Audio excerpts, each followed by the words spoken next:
اعوذ باللہ من الشیطان الرجیم بسم اللہ الرحمن الرحیم۔ سینشین پر تشریف فرما نقیب ملت بیرسٹر اسد الدین اویسی صاحب، صدر کل ہند مجلس اتحاد المسلمین و معزز رکن پارلیمنٹ، سالار ملت ایجوکیشنل ٹرسٹ کے ٹرسٹی جناب ڈاکٹر نور الدین اویسی صاحب، اویسی اسکول آف ایکسلنس کے ڈائریکٹرز جناب انوار صاحب، جناب سعادت علی اکبر صاحب، ڈاکٹر واسع صاحب، ڈاکٹر آدتیہ صاحب،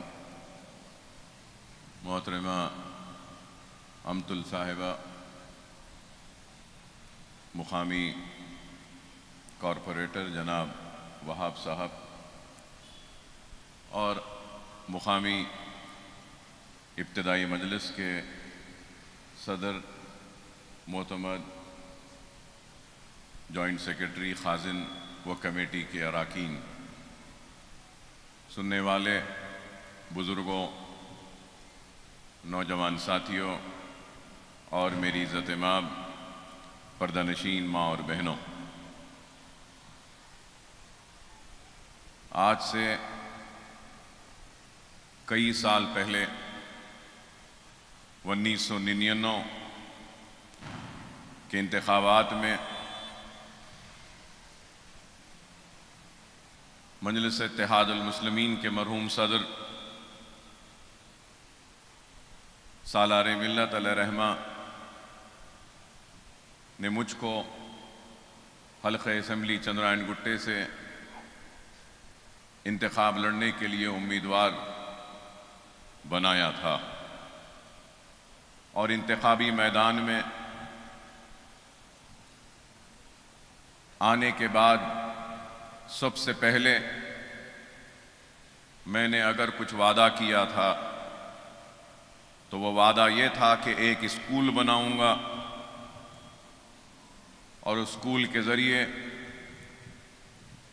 تعلیمی پسماندگی کو دور کرنے کی اپنی جانب سے جو بھی ممکن کوشش کروں گا، اور اگر کسی کو میرے وہ جملے یاد ہے تو میں یہی کہتا تھا کہ معصوم انگلیوں میں قلم کو تھمانے کے لیے انتخاب لڑ رہا ہوں، ان معصوم کھانوں پر کتاب اور بستے کا بوجھ ڈالنے کے لیے انتخاب لڑ رہا ہوں، جہالت کا خاتمہ کرنے کے لیے انتخاب لڑ رہا ہوں، علم کی روشنی سے اندھیرے گھروں میں نئے اجالوں کو لانے کے لیے انتخاب لڑ رہا ہوں۔ تو میں یہ انتخاب غریب یتیم لڑکیوں کی شادی کے انتظام کے لیے لڑ رہا ہوں، اور شہر حیدرآباد کی فضاؤں میں جو انتشار کو پیدا کیا گیا، اس انتشار کے خاتمے کے لیے انتخاب لڑ رہا ہوں۔ الحمدللہ کوئی اس بات سے انکار نہیں کر سکتا کہ اکبر الدین اویسی نے اپنے وعدوں کو پورا نہیں کیا۔ وعدہ تو ایک اسکول کا تھا، اور ایک سفر کا آغاز ہوا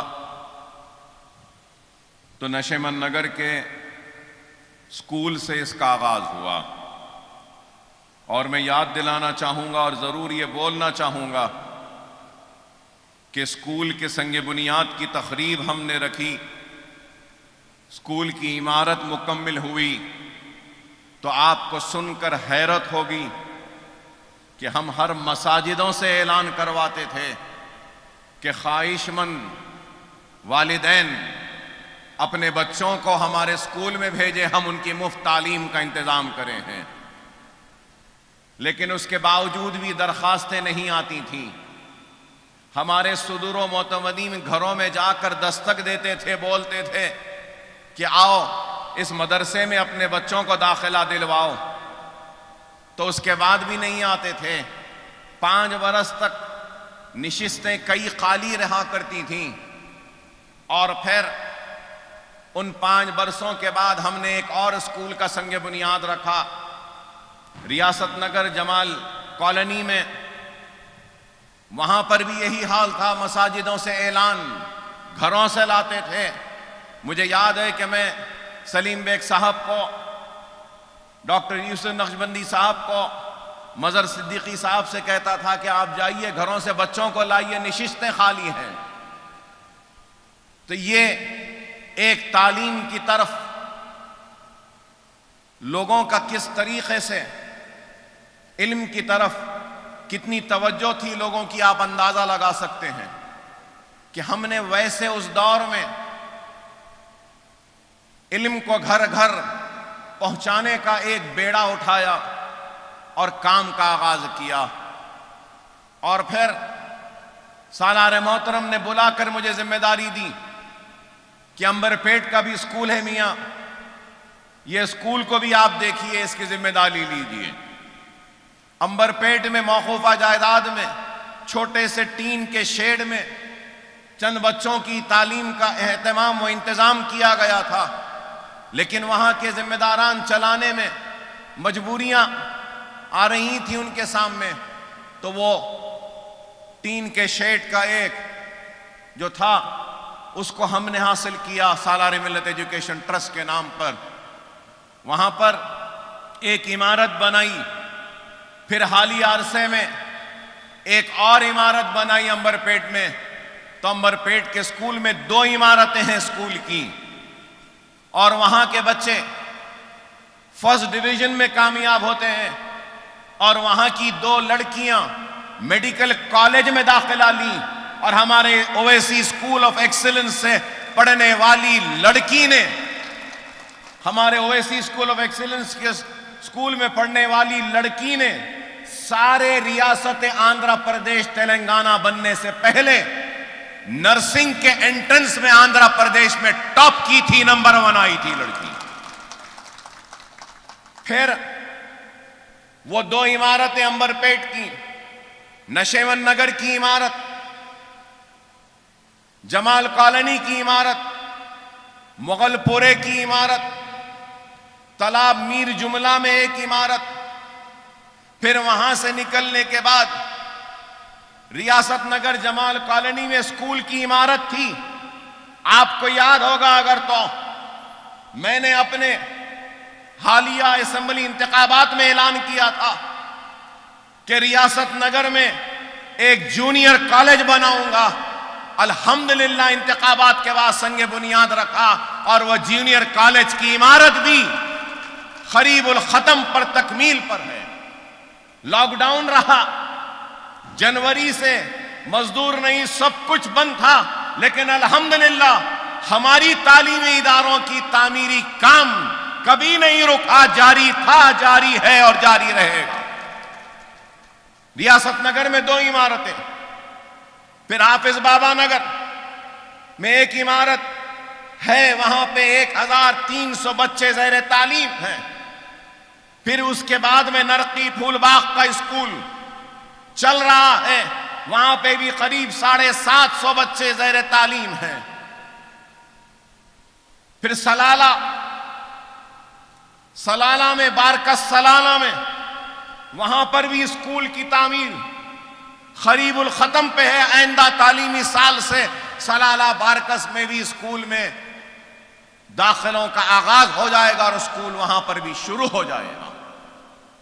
اور پھر بلہ گڑے میں تھوڑی سی زمین لی، پہلے ایک عمارت بنائی، پھر اس کے بعد ایک عمارت بنائی، پھر زمین بڑی کی، قریب 1.5 ایکڑ کی زمین، 3 عمارتوں کو ملا کر پھر ایک وسیع عمارت. ارے حساب میرے پاس خود نہیں ہے کہ کتنی عمارتیں بن گئیں، اور اگر میں آج سوچوں کہ میں اور ایسا بناؤں گا تو شاید ممکن نہیں. یہ اللہ کا کام ہے، اللہ ہی نے کروا دیا، اللہ ہی نے لے لیا اس کام کو. اللہ نیتوں کو دیکھنے والا، جاننے والا ہے. کوئی معمولی کام نہیں ہے. آپ غور کریں کہ ہزاروں بچے زیر تعلیم ہیں. اگر 10,000 بچوں کا بھی حساب لے لیں تو آپ کے محلے میں بھی چھوٹے موٹے اسکولز ہوں گے. کتنی فیس دیتے ہیں ماہانہ؟ کم از کم 300 روپیے. ٹین کے ڈھالیے میں کمزور ٹیچر اچھی نہیں تو 300 روپیے، اور کچھ تھوڑا ذرا اچھا تو 500، اور اگر کوئی بہت اچھا تو 1,000 2,000 روپیہ لیا جاتا ہے. ارے آپ غور کرو، الزام لگانے والوں، تنقید کرنے والوں، میں تمہاری عقل کو آج سوچنے پہ مجبور کر رہا ہوں کہ الزام لگانے والوں بتاؤ، اگر ایک بچے پہ سال کو 15,000 روپیے کا بھی اگر خرچہ نکال لیں، 15,000 کا، میں پرائمری اسکول کی بات کر رہا ہوں 500، ہائی اسکول میں 1,000-1,500 لیتے ہیں ماہانہ. اگر ہم 15,000 کا بھی ایوریج لے لیتے ہیں، چلو 15,000 بھی نہیں، اگر 10,000 کا بھی ایوریج لے لیتے ہیں تو 10,000 بچوں کے کتنے پیسے ہو رہے ہیں؟ سالانہ اندازہ لگاؤ کتنے ہو رہے ہیں. 15,000 بچوں کا بھی نہیں کہہ رہا ہوں، 10,000 بچے، اور ایک ایک بچے پہ 10,000 کا صرفہ کتنے ہوئے؟ ارے کروڑوں روپے ہو رہے ہیں. اگر اکبر الدین اویسی کو کمانا ہوتا تو ان اسکولوں کے ذریعے سالانہ کروڑوں روپے کما سکتا تھا، لیکن اکبر الدین اویسی نے کمایا نہیں، بلکہ سالانہ کروڑوں روپیہ چندرائن گٹے کی عوام اور غریب مسلمانوں کی عوام کو بچایا اور جہالت کے خاتمے کے لیے علم کی روشنی ہر گھر میں، گھر گھر کو پہنچائی. یہ ہمارا کام ہے. ہزاروں خواتین کو ہم نے ٹریننگ دی، اور آج یہاں پر بھی ایک اور عمارت کا سنگ بنیاد انشاءاللہ تعالی 1.5-2 سال میں یہ عمارت بھی مکمل ہو جائے گی. اور یہ عمارت جب مکمل ہو جائے گی تو میرا ارادہ ہے کہ بابا نگر میں جو ایک اسکول چل رہا ہے جس میں 1,300 بچے ہیں، اس میں لڑکیاں بھی ہیں لڑکے بھی ہیں، ساتھ پڑھ رہے ہیں. جب یہ عمارت مکمل ہو جائے گی تو ایک اسکول صرف لڑکیوں کا ہوگا تو ایک اسکول صرف لڑکوں کا ہوگا. یہ میرا ارادہ ہے. ہم کام کر رہے ہیں، اور صرف کام ایسا نہیں کہ صرف دکھاوا. ارے آج کروڑوں روپیے کے اثاثے ہو گئے سالار ملت ایجوکیشن ٹرسٹ کے، اور یہ اثاثے میرے ذات کے یا میرے نہیں ہیں، یہ قوم و ملت کی امانت ہے.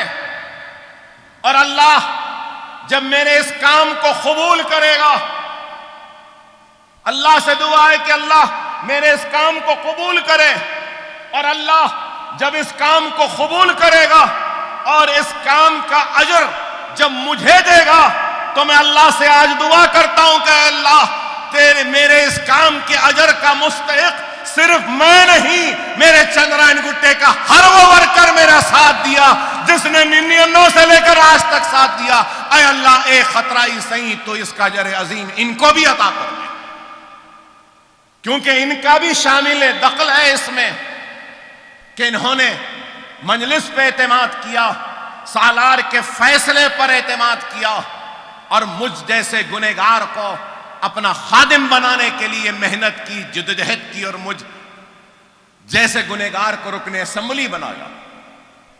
تو اس کام کا، اس نیک عمل کا، اس نیکی کا حقدار صرف اکبر الدین اویسی نہیں ہے. اکبر الدین اویسی کے کھاندے سے کھاندہ ملا کر چلنے والا ہر فرد واحد اس اجر کا مستحق ہے. اور میں تو اللہ سے دعا کروں گا کہ اللہ 99 کے انتخابات سے لے کر آج تک جس فرد واحد نے اپنے ووٹ کے ذریعے اکبر الدین اویسی کی کامیابی کے لیے دعائیں کی، اعتماد کا اظہار کیا، اے اللہ تو ان کو بھی اس نیک عمل اور اس نیک کام کا اجر عطا فرما۔ ایک اتحاد پیدا ہوا، اور وہ اتحاد اور انتشار کا خاتمہ، اتحاد کو یہاں سے لے کر آج ہندوستان کے کونے کونے تک یہ پیغام پہنچ رہا ہے، اور مظلوم، مصیبت زدہ، پریشان حال لوگوں کی امیدیں اگر کہیں پہ ٹکتی ہیں تو وہ مجلس اتحاد المسلمین پر، مجلس اتحاد المسلمین کی قیادت پر۔ آج یہ اتنا کام جو ہو رہا ہے، یہ کام کوئی معمولی کام نہیں ہے۔ اگر ایک انسان گھر بنانا چاہے تو زندگی میں ایک گھر بنا لے تو خوش ہوتا ہے، گھر بنانے کی تقریب کرتا ہے، مہمانوں کو بلاتا ہے، بتاتا ہے کہ دیکھو میں نے اپنے زندگی میں گھر بنایا ہے۔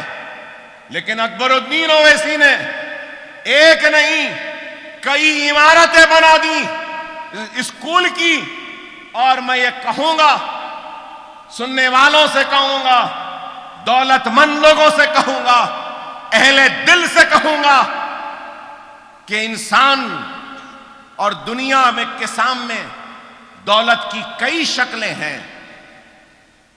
دولت کی شکل پیسے میں ہے، دولت کی شکل زمین میں ہے، دولت کی شکل سونے میں ہے، دولت کی شکل چاندی میں ہے، دولت کی شکل موتی میں ہے، دولت کی شکل ہیرے کی شکل میں بھی ہے۔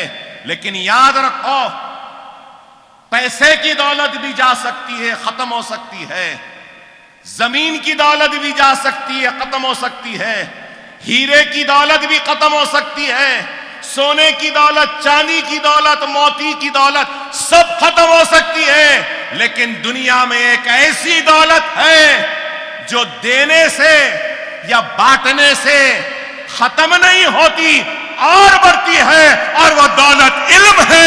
وہ دولت اکبر الدین اویسی دے رہا ہے، اکبر الدین اویسی وہ دولت دے رہا ہے جو دینے سے، بانٹنے سے ختم نہیں ہوتی، کم نہیں ہوتی، اور بڑھتی ہے اور بڑھتی ہے۔ علم کی دولت وہ واحد دولت ہے، اور اگر علم آ جائے تو سوچ بدل جاتی ہے، علم آ جائے تو فکر میں تبدیلی آ جاتی ہے، علم آ جائے تو رہن سہن بدل جاتا ہے، علم آ جائے تو ہم کو فیصلے لینے کی طاقت آ جاتی ہے۔ اور آج ہماری قوم سب سے پیچھے اور پچھڑی ہوئی ہے تو صرف اس لیے ہے کہ ہم علم اور تعلیم کے میدان میں سب سے پیچھے ہیں۔ دنیا کو جینے کا سلیقہ بتانے والے لوگ کون تھے؟ دنیا کو علم کی اہمیت بتانے والے کون سے مذہب میں علم کی اہمیت بتائی گئی؟ مذہب اسلام میں رسول اللہ صلی اللہ علیہ وسلم ارشاد فرماتے ہیں کہ اگر علم حاصل کرنے کے لیے دیوار چین کو بھی پان کے جانا پڑے تو جاؤ۔ لیکن آج ہم سب سے پیچھے اور پچھڑے ہوئے، کیوں؟ اس وجہ سے کہ ہمارے ذہنوں میں علم کی اہمیت نہیں، اور اسی علم کی اہمیت کو اجاگر کرنے کے لیے آج ہم کام کر رہے ہیں۔ اور یہ تعلیم کا مشن جو آج یہاں سے جو آ رہا ہے ابتدائی تعلیم میں، تو آج ہمارے بچے ڈاکٹرز، انجینئرز بن رہے ہیں۔ انشاءاللہ تعالی doctors, engineers, M B A graduates, research scholars, P H Ds, I A S, I P S, I F S, I R S, group 1 group 2 میں بھی ہمارے بچے جائیں گے اویسی اسکول آف ایکسیلنس کے، اور بتا دیں گے کہ ہم میں عزم ہے، ہم میں ارادہ ہے۔ لوگ مجھ سے پوچھتے ہیں کہ اکبر صاحب، ہم دیکھتے ہیں کہ آپ امداد تقسیم کرتے ہیں بلہ گڑے سے، آپ امداد تقسیم کرتے ہیں حافظ بابا نگر کے اسکول سے، آپ امداد تقسیم کرتے ہیں تو نرقی پھول باغ کے اسکول سے۔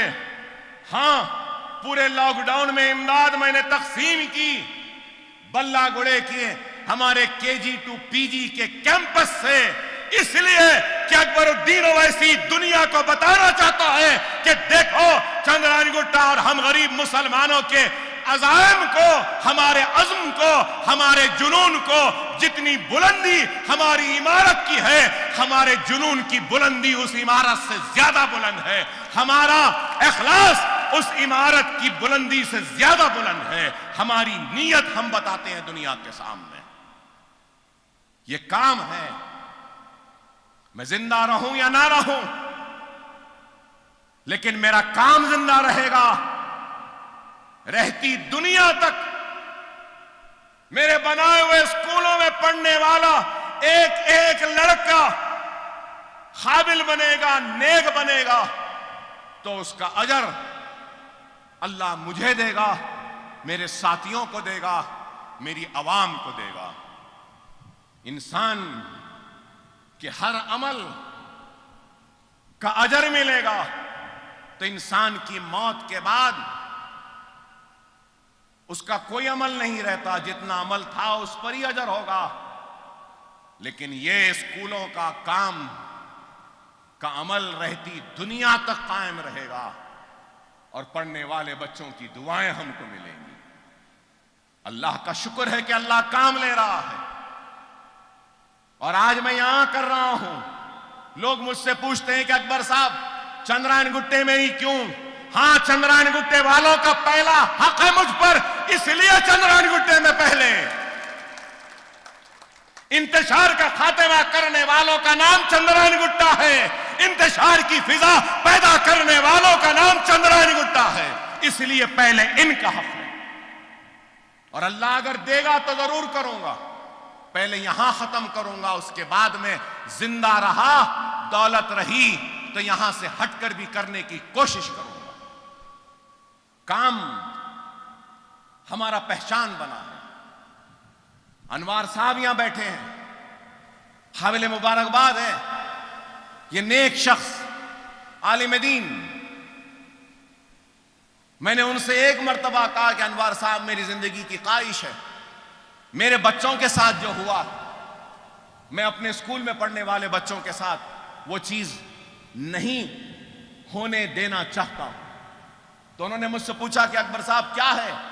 میں نے کہا میں دنیاوی تعلیم کے لیے میرے بچوں کو اچھی تعلیم دے رہا ہوں، لیکن گھر پر مولوی صاحب آتے ہیں، قرآن پڑھاتے ہیں، مذہبی معلومات دیتے ہیں، لیکن میرے بچے جب امتحان رہتا ہے بولتے ہیں کہ امتحانات ہے، 10 دن کے بعد مولوی صاحب آئیے، اور تعلیم دین کی منقطع ہو جاتی ہے تھوڑے دن کے لیے، پھر بعد میں قرآن تو کیسے بھی پڑھ لے رہے ہیں، لیکن اسلام کیا ہے وہ نہیں معلوم، اسلام کی تعلیم کیا ہے وہ نہیں معلوم، تاریخ اسلام کیا ہے وہ نہیں معلوم، احادیث کیا ہے وہ مکمل نہیں معلوم۔ تو انوار صاحب نے کہا تو آپ کیا چاہتے ہیں؟ میں نے کہا کہ میں آپ سے درخواست کرتا ہوں کہ آپ ایسا نصاب، ایسا سلیبس بنائیں کہ اویسی اسکول آف ایکسیلنس میں پڑھنے والے بچے کو دنیاوی تعلیم کے ساتھ دینی تعلیم بھی مل جائے۔ ایسا نصاب بنایا، ہم چائلڈ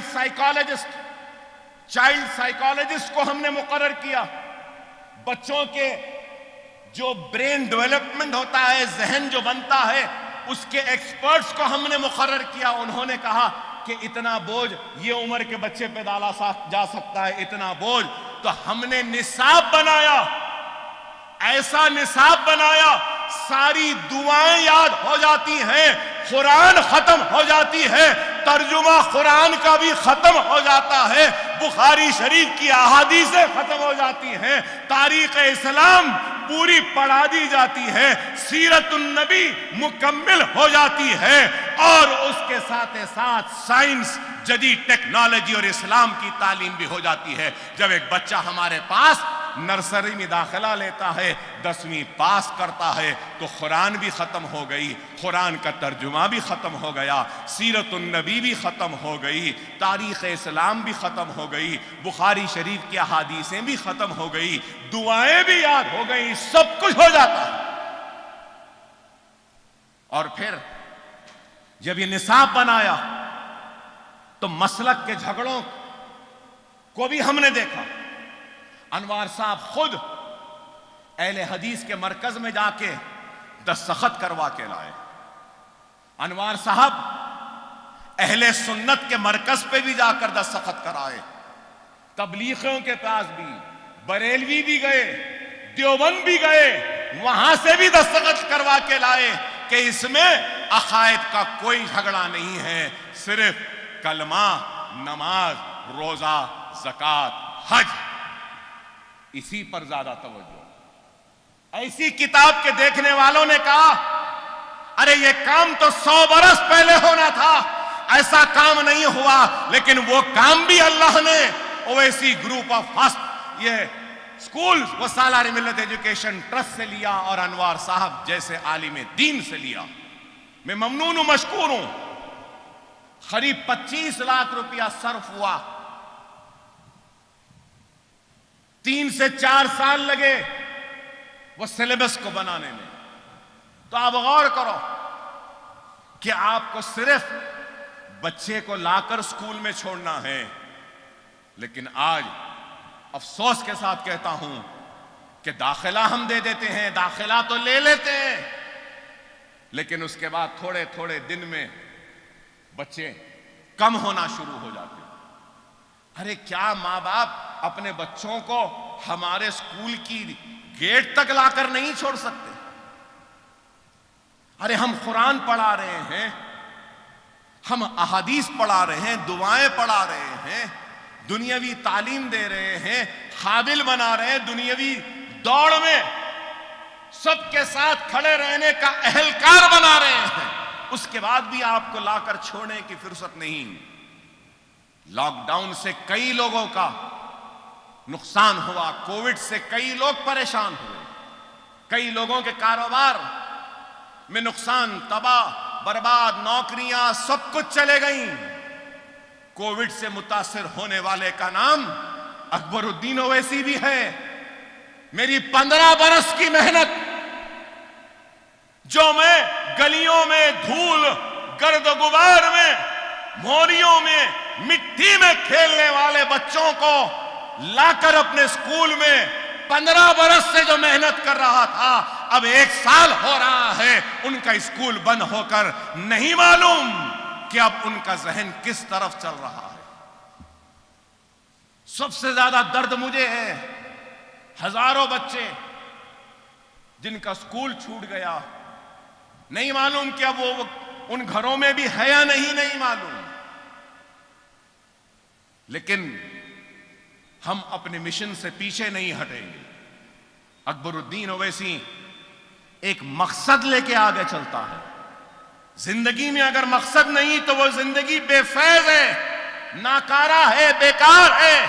زندگی میں کوئی مقصد ہونا چاہیے. اکبر الدین اویسی کا اگر زندگی کا کوئی مقصد ہے تو وہ مقصد ہے تو علم ہے، علم ہے، تعلیم ہے، تعلیم ہے، اور ملت اسلامیہ کا اتحاد ہے، جماعت سے وابستگی ہے. اور آج اگر اکبر الدین اویسی اس قابل بنا ہے کہ اتنے سکولز، اتنے مدرسے بنانے کا، تو میری ماں باپ کے دعاؤں کا نتیجہ ہے. میرے مرحوم صدر، میرے والد، اللہ ان کے قبر کو نور سے بھر دے. سالار ملت علیہ رحمہ کی دعائیں اور ان کی تعلیم کا نتیجہ ہے. میرے ضعیف والدہ محترمہ کی تعلیم و تربیت و دعاؤں کا نتیجہ ہے. تو یہ سالار ملت ایجوکیشن ٹرسٹ کی یہ کامیابی میرے صدر بیرسٹر اسد الدین اویسی صاحب کی وجہ سے ہے. میرے یہ ادارے، یہ سب کچھ اگر کچھ ہے تو مجلس اتحاد المسلمین کی وجہ سے ہے. میرا وجود جماعت کی وجہ سے ہے. میری طاقت جماعت کی وجہ سے ہے، میرا کام جماعت کی وجہ سے ہے، میرے ادارے بھی مجلس اتحاد المسلمین کی وجہ سے ہے، میرے صدر بیرسٹر اسد الدین اویسی کی وجہ سے یہ ہے۔ نام سالار ملت ایجوکیشن ٹرسٹ ہے، لیکن یہ جو کچھ بھی ہے مجلس اتحاد المسلمین کی وجہ سے ہے، آپ کی وجہ سے ہے، آپ کے دعاؤں کی وجہ سے ہے، آپ کے اعتماد کی وجہ سے ہے، آپ کے اتحاد کی وجہ سے ہے۔ اگر آپ کی دعائیں، آپ کا اتحاد نہیں ہوتا تو شاید یہ ممکن نہ ہوتا۔ اگر میری جماعت میرے ساتھ نہ ہوتی تو شاید یہ ممکن نہیں ہوتا۔ میرے صدر کی رہنمائی نہ ہوتی تو شاید یہ ممکن نہیں ہوتا۔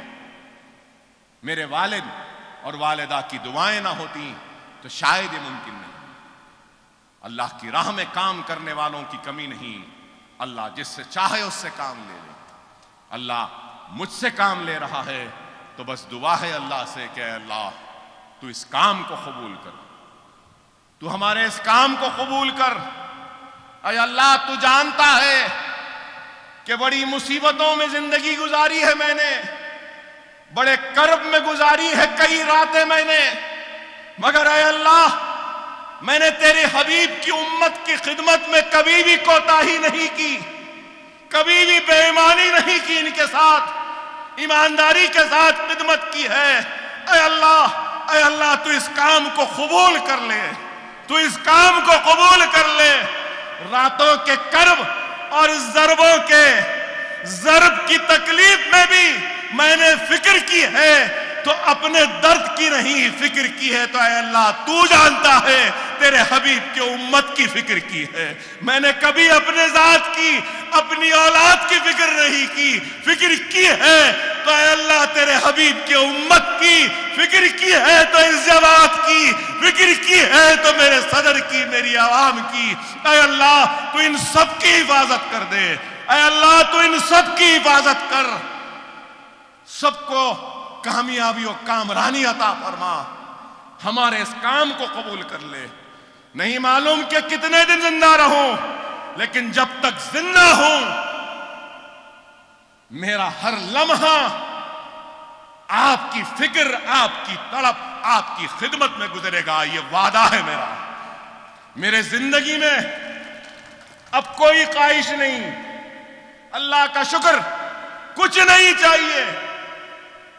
اللہ اس کے رسول کی قسم، اقتدار بھی نہیں چاہیے، ایم ایل اے بھی نہیں چاہیے، کچھ بھی نہیں چاہیے۔ اکبر الدین اویسی بس آپ کا خادم بن کر آپ کے قدموں میں بیٹھے گا تو دارالسلام کی ان سیڑھیوں پر بیٹھ جائے گا۔ اکبر الدین اویسی کو کچھ نہیں چاہیے۔ اللہ نے بہت عزت دے دی، بہت شہرت دے دی، بہت طاقت دی، سب کچھ دیا۔ اب صرف کچھ کرنا ہے تو یہی ہے کہ ہر گھر میں علم علم علم، تعلیم تعلیم، ملت کا اتحاد، بس یہی، کچھ خواہش نہیں۔ اللہ نے اچھا پہنایا الحمدللہ، اللہ نے اچھی گاڑیوں میں گھمایا الحمدللہ، اللہ کا شکر۔ میرے 2 بچے قابل ہیں، میرا ایک لڑکا ڈاکٹری مکمل کر چکا، پوسٹ گریجویشن، ایک بیٹی ہے، ایک بیٹا ہے، ایک بیٹا ڈاکٹر، انشاءاللہ اس سال بیٹی وکالت لندن سے مکمل کر لے گی، وکیل ہو جائے گی۔ مجھے اور کیا چاہیے؟ ایک باپ کی ذمہ داری اولاد کو نیک بنانا، قابل بنانا، باصلاحیت بنانا، علم دینا، اور اس کے ذریعے وہ اپنی دولت کو کما لے سکتے ہیں۔ اپنی اولاد کو جو کرنا تھا کیا میں نے، نیک بنایا، قابل بنایا، اچھی تعلیم دی، ڈاکٹر بنایا، وکیل بنایا۔ اب آگے ان کو جانا، مگر میں اللہ سے یہی دعا کروں گا کہ میرے بعد بھی یہ ادارے ایسے ہی چلتے رہیں جیسا میری زندگی میں چلتے ہیں۔ یہ اسکولوں پہ ماہانہ 30 لاکھ کا خرچہ آتا ہے تنخواہوں کا، 30 لاکھ کا سالہ ماہانہ۔ اگر آپ سالانہ لے لیں تو قریب 3.5-4 کروڑ روپے سالانہ صرف تنخواہ میں جاتے ہیں. پھر سالانہ یہ اسکولوں کی تعمیر میں بھی کروڑوں روپے جاتے ہیں. اللہ میری اولاد کو اس قابل بنا کہ وہ میرے بعد بھی یہ 4 کروڑ کا خرچہ اسکولوں کا برداشت کر سکیں, اپنی زندگی کے ساتھ ساتھ میرے اسکولوں کو بھی چلا سکیں. میری کوشش ہے کہ زندگی میں ایسا کچھ انتظام کر چلا جاؤں کہ میرے مرنے کے بعد بھی میرے اسکول میری اولاد کے محتاج نہ رہے, کسی کے محتاج نہ رہے, خود بخود میرے اسکول چلتے رہے. انشاءاللہ آئندہ 5 سال میں وہ کام بھی کروں گا. وہ کام کرنا ہے مجھے کہ 5 سال میں ایسا بنا دوں کہ ایسے کرائے آئے جس کے ذریعے میرے اسکول خود بخود ان کرایوں کے ذریعے چلتے رہیں. یہ ہماری کوشش ہے.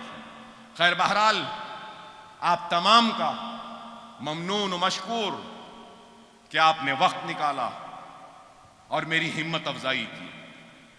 میرے لیے میری زندگی کا سب سے بڑا کام اگر کچھ ہوتا ہے نا تو وہ یہ اسکولز ہوتے ہیں. لوگ بولتے ہیں مجھے اکبر صاحب آپ اسکولوں میں پھرتے ہیں. ہاں میں پھرتا ہوں. آج تک نہیں بولا, آج کہتا ہوں. جب بہت درد ہوتا ہے پیٹ میں, طبیعت بہت خراب رہتی ہے اور درد سے کھانا نہیں کھا سکتا, بھوکا رہتا ہوں, پیاسا رہتا ہوں اور کسی وجہ سے دل میں درد ہوتا ہے, کرب میں رہتا ہوں, تکلیف میں رہتا ہوں, تو اللہ اس کے رسول کی قسم ان اسکولوں کا رخ کرتا ہوں اور جب معصوم غریب بچوں کے چہروں پہ وہ مسکراہٹ دیکھتا ہوں تو میرا سارا غم چلا جاتا ہے, ساری تکلیف چلی جاتی ہے, سارا کرب چلا جاتا ہے. یہ خوشی مجھے ملتی ہے. میری زندگی کی سب سے بڑی خوشی ہے تو وہ ان معصوم بچوں کی تعلیم کا انتظام ہے. میں آپ کا ممنون ہوں, مشکور ہوں کہ آپ نے وقت نکالا اور میری ہمت افزائی کی. اور دعا کریں اپنے نمازوں میں کہ اللہ میرے اس کام کو قبول کرے. لاک ڈاؤن میں بھی ہم نے کام کیا, یہ سیلاب میں بھی کام کیا, جتنا ہو سکتا ہے میرے سے میں نے کیا. بے شک کئی گھر ایسے ہوں گے جہاں میری امداد نہیں پہنچی, میں اس بات سے انکار نہیں کرتا. بے شک کئی ایسے گھر ہوں گے جن کی تباہی کو میں نے نہیں دیکھا. بے شک کئی ایسے دکان ہوں گے جن کی تباہی پر میں نے مدد نہیں کی. لیکن اللہ بہتر جانتا ہے میری ذات سے جتنی کوشش جتنی ممکن میں نے کی ہے. اور اگر کوئی حقدار واقعے میں حقیقی متاثر و حقدار اگر چھوٹ گیا ہے تو ضرور اس حقدار مستحق تک بھی امداد پہنچانے کی کوشش کروں گا. لیکن جو لوگ متاثر نہیں ہوئے ہیں, خدا را جھوٹ کے بنا پہ امداد حاصل نہ کرو. اگر جھوٹ کے نام پر تم امداد حاصل کرو گے تو یاد رکھو میدان حشر میں ایک مستحق ایک مظلوم تمہارا دامن پکڑ لے گا اور اکبر الدین اویسی بھی تمہارا دامن پکڑ لے گا. سمجھو خدا را, دنیا میں یہ کووڈ, یہ بیماری, یہ مصیبت, یہ اموات, یہ تباہی اور بربادی اگر کچھ آ رہی ہے تو نہیں معلوم کہ وہ کیا عمل ہے ہمارا جس سے اللہ ہم سے ناراض ہے.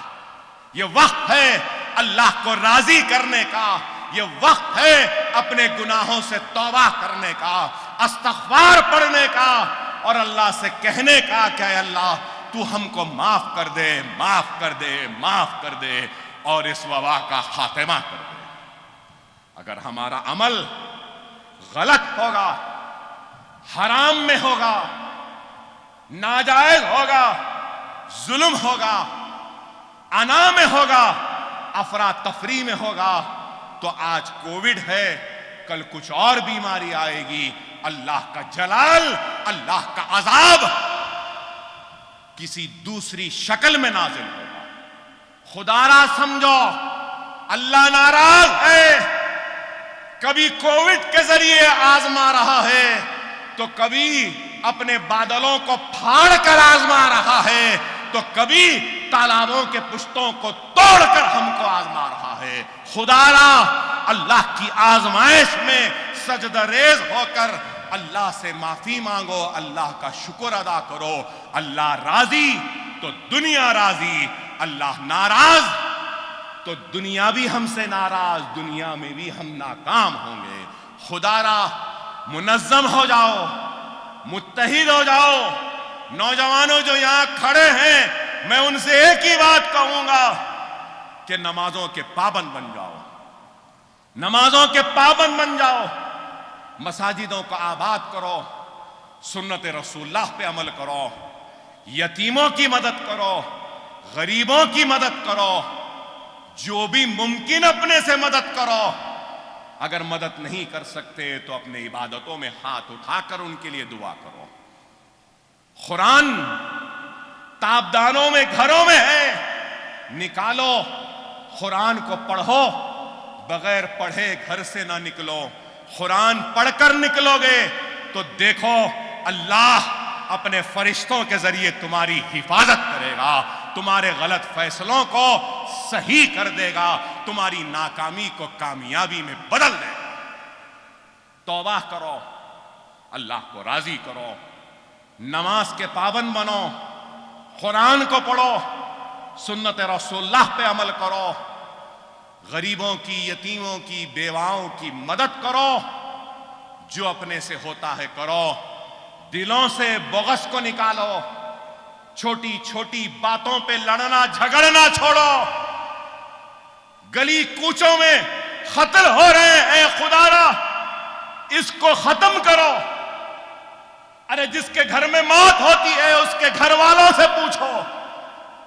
غنڈہ گردی چھوڑو، بدکاری چھوڑو، حرام چھوڑو، صحیح راہ پہ آؤ، راستے پر آؤ، اللہ کے بتائے ہوئے راستے پر چلو، رسول اللہ صلی اللہ علیہ وسلم کی تعلیمات پہ چلو، شریعت کو تھام لو، قرآن کو سینے میں بسا لو، سنت کو اپنے زندگی کے روزمرہ کی زندگی کا حصہ بنا لو۔ پھر دیکھو دنیا تم کو شکست نہیں دے سکتی، تم دنیا کو شکست دو گے اور دنیا کے فاتح بنو گے، بشرط یہ کہ تم اس پر عمل کرو گے۔ وآخر الدعوانا الحمدللہ رب العالمین۔